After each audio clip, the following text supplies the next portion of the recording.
Craig's thought of the day. Let's talk Tottenham. We've had a relatively easy run in both the league and cups, and judging by results alone, anything worse than what we've achieved would have been disappointing so far. But that's not the results. It's not the results that bother me. It's the way we play.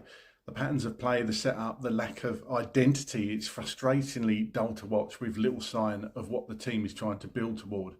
I've almost no confidence that we'll see us control games, even against sides that are near the bottom of the table, to be honest. Playing the front foot football is part of Spurs' DNA historically. The bottom line is managers who don't play attacking football here only survive if the results are consistently good.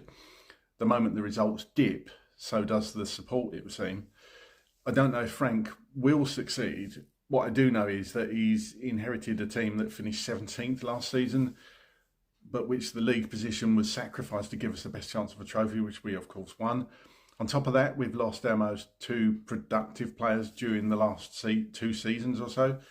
That said, I actually currently like a lot of the players in our current squad, and I think there's a good foundation there. But who is making themselves undroppable at the moment?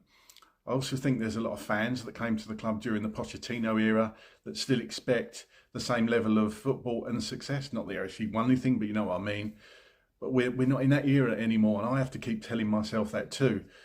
Look, hopefully Thomas Frank can do what Martin Jol did once and steady the ship, rebuild the fundamentals, and eventually add that attacking flair that defines Tottenham.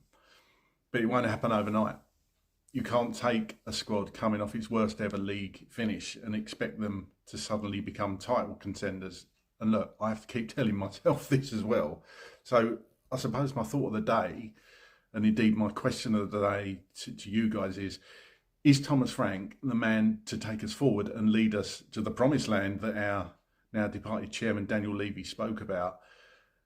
And can you clearly see what Thomas Frank's plan is? Get down in the comments and let me know.